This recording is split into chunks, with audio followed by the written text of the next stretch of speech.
Hello friends, welcome to my channel daily current affairs. So ఈరోజు మనం 25th ఫిబ్రవరి 2025 యొక్క current affairs చూద్దాం. So first మనకి ఆర్బీఐ ఫైనాన్షియల్ లిటరసీ వీక్ అనేది start చేసింది. సో ఫిబ్రవరి 24th నుంచి 28th వరకు ఈ లిటరసీ వీక్ అనేది జరగబోతుంది.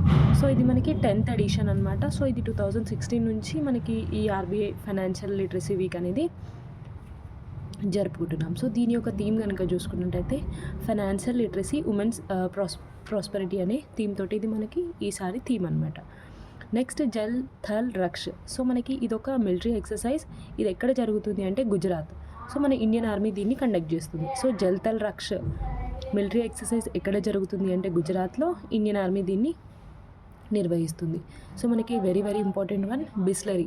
సో మనకి వాటర్ బాటిల్స్ది ఉంటుంది కదా. సో బిస్లరీ ఇంకా ASI archaeological survey of India మధ్య ఒప్పందం కుదిరింది.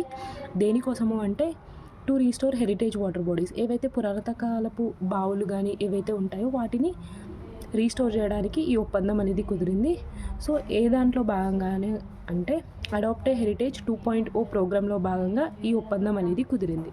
సో మనకి ఫస్ట్ ఇది ఒక 4 వాటర్ బాడీస్ని రీస్టోర్ చేస్తూ పైలట్ ప్రాజెక్ట్గా స్టార్ట్ అయింది అనమాట. సో బిస్లరీ ఏంటంటే సిఎస్ఆర్ ప్రోగ్రాంలో భాగంగా దీన్ని అనేది నిర్వహిస్తుంది. సో బిస్లరీ ఇంకా ఆర్కియలాజికల్ సర్వే ఆఫ్ ఇండియా ఎందుకు అంటే వాటర్ బాడీస్ని రీస్టోర్ చేయడానికి, పురాతన బావులు కానీ ఏవైనా చెరువులు అలాంటివి అనమాట. సో ఫస్ట్ అయితే 4 వాటర్ బాడీస్ని రీస్టోర్ చేస్తారు. So important.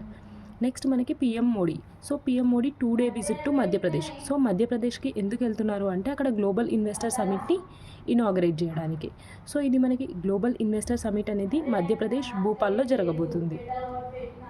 So global investor summit at Madhya Pradesh Bhopal. దీన్ని ఎవరు ఇనాగరేట్ చేస్తున్నారు అంటే పిఎం మోడీ గారు.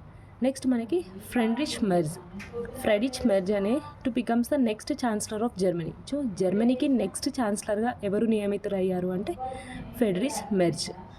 నెక్స్ట్ మనకి ISS mission. So Indian space మిషన్లో భాగంగా so first astronaut so disability person so మనకి స్పేస్లోకి వెళ్ళబోతున్నారు. అతని పేరేంటి అంటే John McPhail. So John McPhail first disability person to go into the space. So ఎవరు నిర్వహిస్తున్నారు ఐఎస్ఎస్ మిషన్ని అంటే సో మనకి యూరోపియన్ స్పేస్ ఏజెన్సీ అనమాట. So important one John McPhail. So మనకి New Delhi marathon. So New Delhi marathon 2025 ఎవరు విన్ అయ్యారు అంటే మన్సింగ్. సో మన్సింగ్ ఏమో మెన్స్ కేటగిరీలో, భగతి బిస్తి ఏమో ఉమెన్స్ కేటగిరీలో. సో న్యూఢిల్లీ మ్యారథాన్ ఇది ఇంపార్టెంట్ ఎందుకంటే మనకి అథ్లెటిక్ ఫెడరేషన్ ఆఫ్ ఇండియా దీన్ని నిర్వహిస్తుంది కాబట్టి. నెక్స్ట్ మనకి Indian super league. So Indian super league మనకి 24-25 లీగ్ని ఎవరు విన్ అయ్యారు అంటే Mohun Bagan super giant so versus Odisha FC. So ఎవరు విన్ అయ్యారు అంటే మోహన్ బెగన్.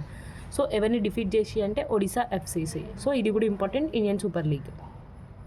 మనకి పిఎం ఇంటర్న్షిప్ స్కీమ్ అనేది లాస్ట్ ఇయర్ అక్టోబర్లో స్టార్ట్ అయింది కదా. సో అది ఫస్ట్ ఫేజ్ అయిపోయింది. సో ఇప్పుడు ఫేజ్ 2కి అప్లికేషన్స్ అనేవి స్టార్ట్ అయినాయి. So PM internship begins for phase 2. So మనకి ఇది లాస్ట్ ఇయర్ అక్టోబర్ 2024లో స్టార్ట్ అయింది. ఇప్పుడు ఫేజ్ 2. సో దీని ప్రకారం ఏంటి అంటే మనకి 5,000 అసిస్టెంట్స్ ఇస్తారు ఇంటర్న్షిప్లో, paid internship, and 6,000 one time assistant. So టోటల్గా మనకి 66,000 అనేది ఈ ఇంటర్న్షిప్లో భాగంగా వస్తుంది. నెక్స్ట్ మనకి defence ministry. So defence ministry ఒక ప్యానల్ని ఏర్పాటు చేసింది. ఎందుకు అంటే తేజస్ లైట్ కంబాక్ట్ ఎయిర్ క్రాఫ్ట్స్ ఉంటాయి కదా.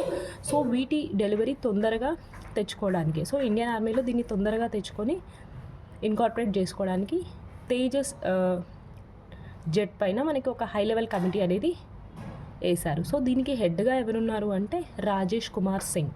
So Rajesh Kumar Singh Tejas light combat air craft యొక్క స్పీడప్ కోసం ఏర్పాటైన ప్యానల్కి హెడ్ అనమాట. నెక్స్ట్ మనకి India is a Bahrain festival. So దీని యొక్క ఏంటి అంటే మన కల్చరల్ డైవర్సిటీని అందరికీ చూపించడానికి ఇది ఒక ఫెస్టివల్ అనమాట. సో 2,000 విజిటర్స్ ఇక్కడికి వస్తారు. ఇది ఎక్కడ జరుగుతుంది అంటే మనకి డాన్మాల్ సనాబిస్. సో ఇది 2nd ఎడిషన్. దీన్ని ఎవరు నిర్వహిస్తున్నారు అంటే Indian embassy. So Indian embassy నిర్వహిస్తుంది ఇండియా ఇన్ బెహ్రెన్ ఫెస్టివల్. ఎక్కడ అంటే Dana Mall Sanabis 2nd edition. So 4 points complete అవుతుంది. సో మనకి ద ల్యాన్సన్ జనరల్ ఒక రిపోర్ట్ని రిలీజ్ చేసింది క్యాన్సర్ కేసెస్ పైన. సో హైయెస్ట్ క్యాన్సర్ కేసెస్ ఎక్కడ ఉన్నాయి అంటే first China, second USA, third మన ఇండియా. సో ఇండియాలో మనకి 36 టైప్ ఆఫ్ క్యాన్సర్ కేసెస్ అనేవి 36 క్యాన్సర్ టైప్స్ కేసెస్ అనేవి రికార్డ్ అవుతున్నాయి. సో క్యాన్సర్ మరణాల పరంగా చూసుకున్నట్టయితే ఫస్ట్ చైనా, సెకండ్ ఇండియా అనే ఉంది. సో అలారమింగ్ సౌండ్ అని చెప్పొచ్చు ఇది క్యాన్సర్ కేసెస్. నెక్స్ట్ మనకి బయో ఏషియా సమిట్ 2025 మనకి హైదరాబాద్ HICCలో జరుగుతుంది కదా, సో తెలంగాణలో. సో ఫిబ్రవరి 24 నుంచి 26 వరకు ఇది అనేది జరుగుతుంది ఈ సమిట్. దీని యొక్క థీమ్ కనుక చూసుకున్నట్టయితే catalyst of change. So important, మన తెలంగాణలో జరుగుతుంది కాబట్టి. మనకి నేషనల్ కబడ్డీ అయిపోయింది కదా, సో దీని విన్నర్ కనుక చూసుకున్నట్టయితే సర్వీసెస్ జట్టు. ఎవరిపైన గెలిచింది అంటే రైల్వేస్ పైన. సో 6-4 తేడాతోటి సర్వీసెస్ జట్టు విన్ అయింది నేషనల్ కబడ్డీ. నెక్స్ట్ మనకి WTA 1000 సిరీస్ టైటిల్ ఎవరు విన్ అయ్యారు అంటే ఆండ్రీవా. సో రష్యా టెన్నిస్ ప్లేయర్ అనమాట.